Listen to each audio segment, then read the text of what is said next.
Hi everyone, welcome back to another episode of Reversing Glass. I'm Matt Rose, Field CISO at ReversingLabs. Today's episode is trust and software supply chain security. The foundational aspect of software supply chain security, in my opinion, is trust. How do you trust all aspects of software supply chain security? But before we dig into some details, I always like to give the analogy and maybe a movie quote or two. You know how I work. The reference today is the 2006 film The Departed, great gangster film, loosely based on Whitey Bulger. If you're a Boston guy or you know the story, great movie. But if I see this movie poster, I have to hear the song, because the song is everything.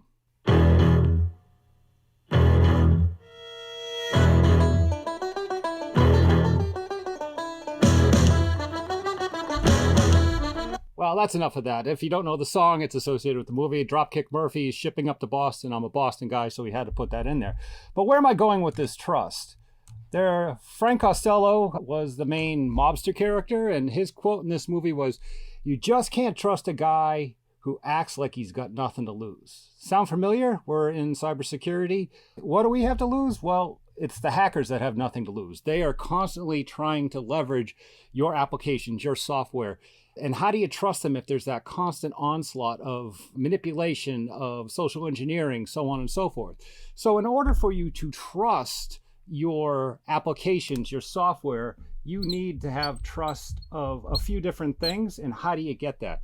You need to be able to trust your software. That's the first step. You need to actually trust your software release. You need to trust your files, your email, and your downloads.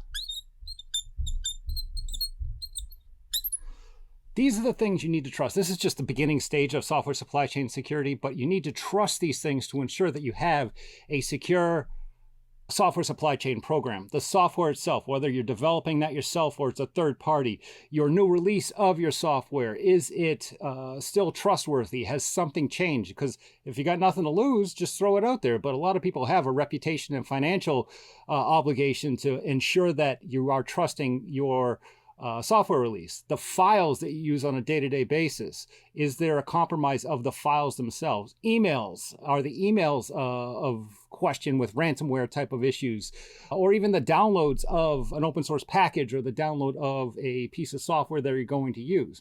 So in order to trust your different areas, things, you need to basically focus on doing the correct things and having a capability to analyze these specific areas. And there's a bunch more, but this is a great starting point, is to ask yourself, do I trust my software? Do I trust my software or application releases? Do I trust the files I use to operate my business?